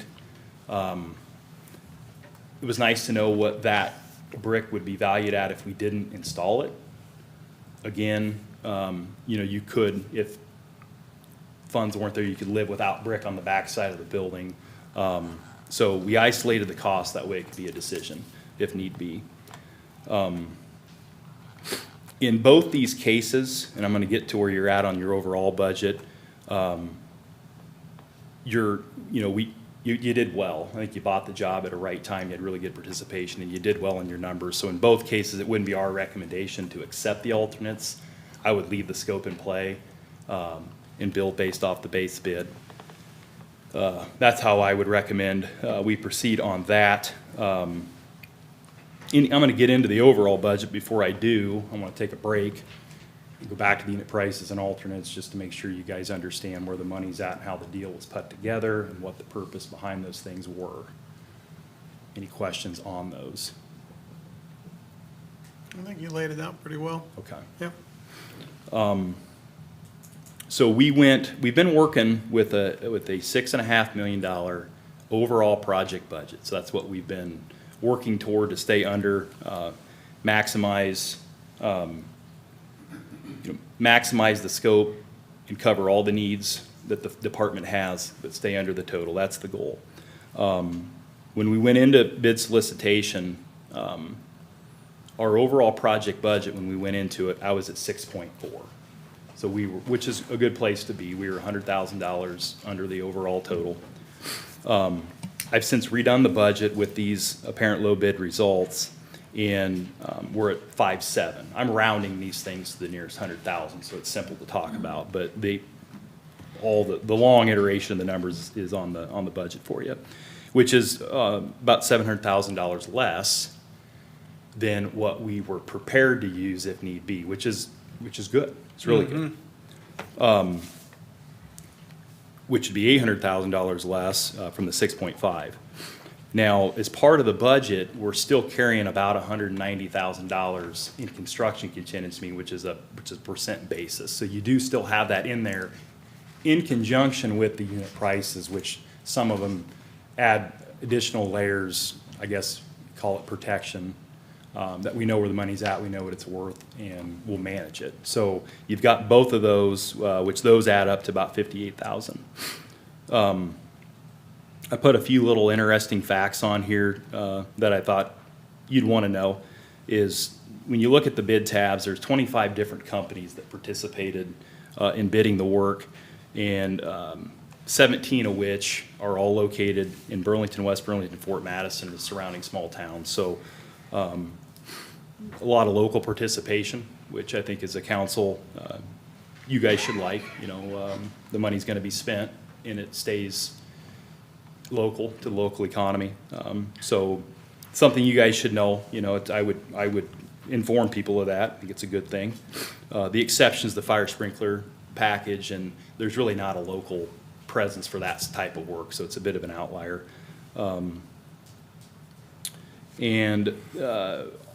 I looked at the numbers also. I was doing this for myself, then I thought I'd share it with you guys. When you use the bid forms or the bid tabs, and you look at all the apparent lows and contrast that to the budgeted number for their respective work, we're about 11% below budget. When you use the average, so when you just sum total use the average, we were 4% below, which is pretty close, really, when you're dealing with the millions. Now, if you were to use the high bid from every package, we would have been 3% above the 6.5 projected total. So you've got about a 15% swing comparing low to high in a single bid event with good participation, which means the data that is used is pretty good. That's why I was looking at this. It was interesting to me, so I thought I'd share it. Which, out of percentage, that's about a $900,000 difference from low to high in the same bid event. So construction's a funny thing when people ask me, well, how much is it gonna cost? That's why I like doing this, because it's, well, in this case, there's a 15% swing that it could have been. Yeah. I appreciate you sharing that with us, because Yeah. I think most people don't realize that there's a reason to have a bidding process. Yeah. Well, and it's also, you know, in our case, I carried 8% as an estimating and bid contingency going into this. And that's why I was looking at this, because that was about half of what the swing was, which, I mean, I didn't know what the swing was gonna be prior, obviously, but, I guess I'm looking at it because, you know, you have to make a judgment on what you're gonna do. And I think that 8% was about right. It was about half your swing. In this case, it swung well, but you had really good participation by local contractors, and I think just market conditions, you bought a job at a good time. Any questions on that? Overall project budget is attached here. It's the same one as prior, but just revised with these results. And projected about 5.7 million total. I think that's the number everybody wanted to hear. I think so. Yeah, that you came in way under what we anticipated for a cost, and we're gonna get some quality work. Yep. Ted, I would like to thank you and your crew for I still can't believe I lost this vote in committee. And not that I continue to point that out. I am. I'm not looking at you. You weren't involved. You didn't. I'm just saying, I did lose this vote in committee to go with our local guys and gals, and I'm so thankful that we reached out and were able to work with you folks after that and resurrect this project, so. Yeah, no, I think it's I gonna wish I be could. a great I- job. I wish we could vote on it tonight, but we will on Monday, so. So real quick on that, we'll be back Mm-hmm. Monday, that's the 15th. You guys will make your decision then. If you decide to move forward and award contracts, the morning of the 16th, I will issue, there's a notice to proceed to each of the apparent lows. Attached to that will be their form of agreement. And then there's the performance bonds, there's some stuff that we'll gather, and we'll probably bring those presumably to you to sign those agreements once we have the payment performance bonds in hand, and that's all, and the insurance and all the Yep. things are proper. We'll bring Sounds those to good. you for signature. Anyone have any additional thoughts or comments? I'm so impressed with the work that you've done and and the numbers that have come out. And we've got some cost that's already been expended, and it's still gonna keep us under the You guys are in a good original position. bond amount, so Yeah. In a good I'm position. extremely thrilled about that. So Yeah, I think thrilled would be, is the good word of the night, so. And I don't want to speak for Nate, but, you know, you guys are thrilled monetarily wise, but, you know, he's still getting a station that, from what I understand, meets every need that you have. So you didn't really give up a need to make a number, which is the goal. That's great. Started off my week great. Yep. So, Probably the other best thing to say is thanks for listening. Yeah, We no couldn't- kidding. We couldn't get that through. That first group, we could not Yeah. get them to listen, so, despite our best efforts. Anyway, thank you for what you're Yeah. doing and for us, and we look forward to Monday. yep, thanks. Chief? Well, yeah, just real quick, and I know we're not to next Monday, Yeah, but I do have to thank DJ, Tad, and Russell, both from Klinger and Canco. From the very beginning where we contacted them, they came to the station, they met with our team. They've been with us from that beginning of the restart of the project, and like, I can't remember which one of you said it, but they've listened to every single thing, all of our concerns, they've addressed everything so professionally, and they've made us feel at ease where we've been extremely nervous, but they've done a fantastic job, and thank you to all three of you. And there's been other people on the project too that don't come to these meetings, they know who they are, but Tad, TJ, and Russell have been awesome to work with. yeah, I don't want to gloss over, thank you, Klingner, for your assistance too. Again, two local Yeah. firms, and then the great news is not only the bids, but the amount of participation by local businesses. I mean, this is a win-win-win for everybody. It's really highlighted who you guys are and what you're doing for Burlington and the community. Yes. Okay, anything else? Thank you for your patience tonight. Number 7 is a resolution authorizing the submission of a Revitalize Iowa Sound Economy RISE grant application for the Division Street and West Burlington Avenue Roundabout Project. Mr. McGregor. So this is a kind of a redo of a resolution that you've already seen before. The memo that was put together probably better highlights than what I'm going to be able to explain to you. So we've been in conversation with the DOT office that handles the RISE grant applications. We have been in conversation with them, and so there's two different versions of RISE grant. There's the immediate opportunities, which is an 80-20% match. And what we're asking here is I don't know what the term is, but it's a 50-50 match. So in the discussion with the RISE office about the 80-20 grant, they have a different formula in which they look at the number of jobs being provided and then the dollar threshold that they will provide you for that immediate opportunity. So this resolution would change from the immediate opportunity, the 80-20, to the 50-50 match. And the reason I wanted to come up and explain this is that it would mean that the city would have some financial obligation as a part of this project. In the past, I had talked about where there would be no money out of pocket out of the city with the previous grant operation. With the jobs that were created or the dollar figure that those jobs are required to make to create the dollars, it didn't work. And so the switching of this grant opportunity would mean we would be obligated for $400,000 to $500,000. I think that the estimate put in the memo, the $1.8 million for the intersection, is awfully generous as far as being conservative for what the cost of the project is.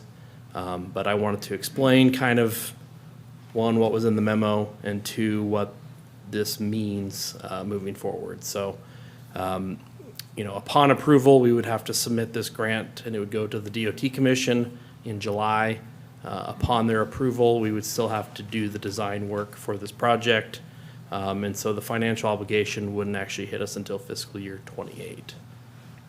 So I can answer any questions. It's kind of a long-winded response to, I think, something that's a little bit done better in the memo. So is that, if that bid is, or the estimate is indeed low, does our portion increase? So it'll be a percentage of Percentage, the that's cost, what I right? So we have a TSIP grant, which is traffic safety. That's a hard and fast $500,000. This will be fluctuated depending on the amount of the bid. So it comes in at a $3 million intersection. I'm just using numbers. Yeah. The grant dollars will actually go up, Okay. but so would our So obligation. would ours, okay.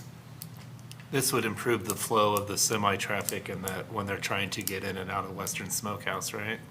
Correct. And that was the And intent. Silgan. So that's part of the conversation that we got into with RISE is that we already have a little bit of a congestion issue at that intersection. One, Amazon went in and they have a fair amount of traffic. We already had quite a bit of traffic at that intersection. We tried to use the Amazon jobs that were added as a part of the conversation, but they weren't having, because they're very specific, right? They're state bureaucrats, they're black and white, it's outside of what we're applying for. And so I guess my fear, if we don't do anything now, if you were to turn down the GRISE grant application, we turn back the TSIP, if we don't do anything with the intersection now, it becomes even more difficult if something comes in the future with the correct amount of jobs, because we've already noted that there's constraints at the intersection. And so DOT's view of us using that RISE grant opportunity in the future is less, Yeah, if that well, makes sense I the mean- way I explained it. And it addresses, Cobo uses it, Voorhees uses it, Silgan, Amazon, Right. and then, of course, Western Smokehouse, so, yeah, I'd say we apply and go from there, so. I agree. And we probably anticipate more growth in that area too, right? There's more Correct, and that's opportunity for part of the grant development. application is that we know that there's expected growth coming in and around that area, so. Yep. From a traffic flow perspective, I do think that if you move more traffic through this intersection, you will probably cause a problem further to the west at Broadway. And so that will probably be a future conversation for us. The roundabout did great work to the south on West Burlington Avenue and West Avenue. Some of that is what we're seeing here, is that the traffic doesn't slow down as much as it used to. And so now it's hitting this intersection, especially at certain times, and it's causing problems. Because it's not stop and go over there. Right. Any other thoughts, concerns, council?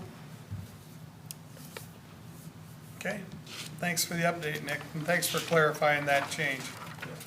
On appointments, council, we have a couple to consider on Monday. First is Economic Development Advisory Board, Joel Searon. His term will expire in July 1st, 2026. He has expressed interest in serving another term. It is requested that council consider reappointing Joel to a new 3-year term, which would expire July 1st, 2029. And on the Tree Advisory Board, Mary Jo Grunther has resigned effective May 11th, 2026, leaving a vacancy. Kevin Crozer has expressed an interest in serving this board. It is requested the council review his attached application and consider appointing Kevin to a new 3-year term, which would then expire June 15, 2029. Moving on to the proposed consent for June 15, 2026. There's a resolution approving nuisance abatements for various properties. As always, if you see something on there that is extra concern for you, please get with Eric and his staff. But that list is going to start growing again because of the weather. Any thoughts or concerns there? Number 2, resolution adopting fees for the Construction Board of Appeals and Housing Board. We're looking at adopting these fees for the Construction Board of Appeals and Housing Appeals Board. I guess we've seen an uptick in the last year and noticed that we didn't have a fee. Previously, I'd say till the last 12 to 18 months, we'd see maybe one application every year or two, but we've seen a handful, just especially in the last 6 months, and realize there is no fee for this. There is quite a bit of staff time for review of the applications, processing them, preparing staff reports, notices and publications. We do have a $125 fee for the Zoning Board of Adjustment for any appeals, so this would mirror that. But it also recognizes, especially for tenants, if they're seeking an extension of time frame only to comply, having a lower fee, there's less time for that and don't want it to be overly burdensome if they're just seeking another 30 or 60 days to maybe find a new residence or something, or comply with the terms. But standard applications would be $125, and then the time extension requests would be $25. Staff is having some extra time after work, and then organizing the meetings and doing all the publications and staff reports, that this would essentially cover those costs, or hope to cover some of those costs. Okay. Thoughts or concerns, council? Nope. Okay, moving on, resolution updating personnel for non-union employees. Stephanie Stuker.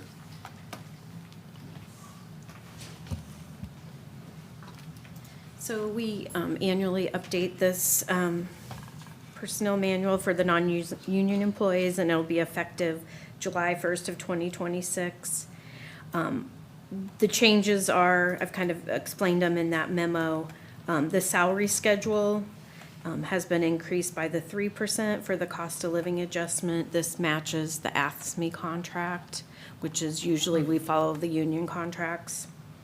And then we did add, there is a transition plan in there, and we've always had that for people that are below the midpoint of the salaries. There's three ranges for each salary classification. There's a minimum, a midpoint, and a max. So we've always had it in there that you could always maybe try to get faster to the midpoint. But we've never, after that, you just kind of stall out. So this year, we are proposing to put another transition table in there to get from the midpoint to the max. For people that, maybe have been with the city 20 years, they know their job well, but they can never get any higher than the cost of living. So this helps them get a little bit, it helps to get to that max salary. So. And then the other thing we changed was personal leave. We currently, the non-union employees have 16 hours of personal leave, and library has 40. The AFSCME contract did negotiate an extra personal leave day, so we are showing that too here for the non-union. So they'll get 3 personal days, 24 hours. The library gets another 8 hours. And the reason the library has a lot more personal leave than the rest of us is because they don't have as many holidays. And that's how their contract is negotiated. Okay. They get that time off in personal leave instead of getting the paid holidays when they're open. So. Any thoughts or concerns, council? I will say thank you to Tim Scott, because we were pondering that question for longevity for employees and how do you get from minor to mid to major, and he had a great suggestion, so that helped a lot. So thank you, Tim. Yep, thank you. Moving on, resolution providing a salary adjustment for the city manager. I just wrote it with your Okay. direction, so. All right, anybody- well, It's a 3% increase, it's a too. 3%, which mirrors what everybody else is getting, and I will say that in my Well-deserved. well-deserved. In my wrap-up evaluation after getting your all input with Mr. Byrd, of course, he is humble to a fault, and he tried to push this off. Credit to you for that, but by the same token, we're mercenary at heart. We don't want to lose you. So it's coming through either way, and it's well-deserved, sir. Thank you. You bet. If anybody has any thoughts or questions, now that I've said that, I assume that everybody was based off their evaluation is good. Sorry about that. Number 5, resolution to install a stop sign at the intersection of South Central Parkway Drive. Yes, sir. So this item came to us from Councilwoman Wilson. So you mentioned this to us, and we took a look at it, and so currently, there is no stop sign at South Central and Parkway. In the memo, it discusses the warranting factors that we typically go through. Having looked at this, I was surprised that there was not a stop sign. Anytime you have a residential street that meets up with a collector, is typically where you would have a stop sign. Because of some of the visibility concerns and the roadway, there's no reason to not recommend a stop sign installed there. So this is an easy one. And I don't take these very lightly, right? So we get a lot of questions about stop signs and, please put stop signs all over town. Yeah, you normally give good amount of pushback. And so this one is a no-brainer in my eyes. I would recommend installing it. Okay, any thoughts or concerns, Council? I think at any T intersection, there ought to be a stop sign. Yeah, and it seems like people really fly down there, and maybe they don't. It just seems really fast, and if you don't, and I swore there was a stop sign there, but no history of one being there, evidently. I stole it in 1997. That would make sense, I because they said in wasn't the an last adult 15 yet. years, I think. All right, thanks, you. Nick. And lastly, a resolution approving the final plat of the Westbrook Meadows Fourth Edition subdivision. This is a plat on north side of West Avenue, just east of Gear Avenue. It's essentially a plat for purposes of applying for workforce housing tax credits. You had a resolution of the support a couple meetings ago. Outlot 1 is an area in a floodplain, and they can't apply for tax credits in a floodplain, so they needed to plat it out and separate that Outlot 1 out. Still looking to do some development on Outlot 2, but a final plat or preliminary plat would come at a later date. Just show so it's essentially just taking this Outlot 1, so for their workforce tax credit application, they can show that that's not part of the application. It's this lot here, as you get over near the assisted living facilities on the north side of West Avenue. And you mentioned the staff approved? Yeah, staff agrees. approved. It's a unique plat because it's not creating any lots. It's just creating 2 outlots that'll require further subdivision and down the road once they get Okay. closer. Council, any thoughts or concerns? Okay, our future discussion items, we'll have a special work session, update and overview of the park's comprehensive plan. Imagine that, special work session, June 22nd. And then we'll also have a mural on the wall discussion about the 400 block Jefferson Street, and that'll be on June 29th. Let's go around the horn and get final updates and final words. Mr. Tislin, anything else for development? Just summer camp started today, so there's a little more activity in Perkins Park. If you're there, just be aware that there's probably going to be a lot of kids around, and excited to get that started this year. Sounds good. Ken, anything from Waterworks? No? All right, Tim, anything from wastewater? Okay, Brittany, in the library? Stephanie, finance? Wow, look at that. Wow. Chief Schaefer? I got something for you. Good. Okay, I'll read this. Good evening, council. You've had a lot of information and numbers thrown at you today, so I'm going to be consistent with that pattern and throw some more at you. Great, I'm excited. The reason I do it is I think it's highly important to discuss the trends and trajectory of crime stats in Burlington. If you ask 10 people, they'll give you 10 different ideas of where we're at. But honestly, I'm just gonna spend just a quick couple of minutes, kind of highlight some things that I think that have been happening over the years. One of the worst things that we do is brag about crime stats because one crime is too many, but it's important still to share those numbers with you and the public in 3 different areas. To date, as of yesterday, we had 8,808 calls for service. Last year, at the same time, we had 9,580. It's about a 9% decline. That's just one indicator.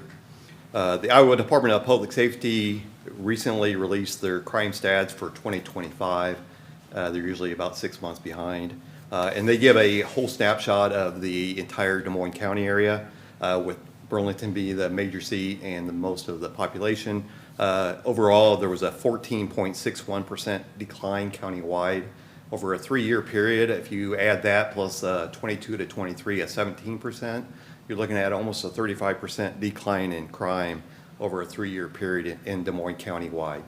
That does include us, Sheriff's Department in West Burlington. Some of the things, and I won't go through all the numbers to bore you or to keep you here any longer, but to highlight, county-wide burglaries are down 44%. Sexual assaults are down 33%. Weapon violations are down 25%. And motor vehicle thefts are down 15%. And that's just a snapshot. The couple areas where we saw a slight uptick in some crimes, which is stolen property, robbery, pornography, drug, narcotics. We saw a 1.8% increase in the drug, but that's from proactive work. That's how you get those. The robbery, we went one number up. So that really changes when you look at stuff. We went from 4 in 2024 to 5 in 2025. And then lastly, in addition to the Department of Public Safety, we also report all our stats to the FBI. I could really get deep into the weeds and explain to how those numbers are doing, but I think the best way to illustrate it is to show you a 10-year period of an illustration of what we're looking at as far as crime, and this is just the city of Burlington. So you see from 2016 to where we're at, May of 2016 to May of 2026. There's bumps along the roadway, but you're always going to have those with crime stats. But that's a significant decline, and that shows you over a 10-year period of where we're going. So when we have discussions community-wide, and I always get the question of, why is it so unsafe in Burlington, and why aren't you doing some things? The numbers just don't pay out. But we still have to work on the area perception, and I think with our social media program that we have in place and getting the message out and sharing stats like this, that the men and women of the Burlington Police Department are doing a fabulous job over a 10-year period of time, and I only anticipate that continuing down into the future. So I wanted to thank council, because without you guys' support and the money for us to go out and do the job, you would definitely see those numbers go up. As you can see, in 2016, there were some bad things that took place, and then we really started hitting some things through programs at the police department, where we saw that significant decline there. But back in that period, at 1 year, we had 8 homicides, and that's just unacceptable. So really proud of the numbers. Like I said, to a victim, to the survivors, 1 crime is too many. So we're not up here to toot our own horns, but I think it's important at least to show the progress that we're making. So when you hear people say it's not a safe community, I would argue that full-heartedly. So thank you. Thank you. Thank you, Chief. Thank you to you and your department. Because of you guys, we are a safer community. I would also like to point out that one thing that, you may not consider is culturally in the last 10 years where the impact would be, Chief, because someone that was a high school senior in 2016 is now 26 years old and they're an adult, and if they stayed, and that they reflect on the efforts you have made to make the community safer since they were, a child, and now they're an adult. I think what you're also seeing is that mindset that you're trying to make it safer, so they're playing along. You know what I mean? They're also contributing to making a safer community because you set the tone and you made it a safer place, and they're continuing that trend along with you. I think that because we saw that in 2016 or whatever, that crime was high, that people were like, hey, how can we help? And then you've got more people involved with saying something if they see something, or trying to make their neighborhood safer or what have you. I think that by you guys setting the tone, I think they've participated and the safety of the community overall. And I think that you're largely responsible for getting us there. So thank you. Yep. Thank, Chief Toops, anything else tonight? Okay, Mr. McGregor, Public Works. One more time up to the podium. So Washington Street, they should be out here working tomorrow. They have all the rock down on the 8th Street intersection, so you start seeing some concrete getting poured down there. And they actually, I think we put out a press release, they actually plan to show up and start milling some of the asphalt work on Wednesday. So you'll start to see some function getting going on that one. On Summer Street, they did close down Mason Road. They have a light out there that alternates.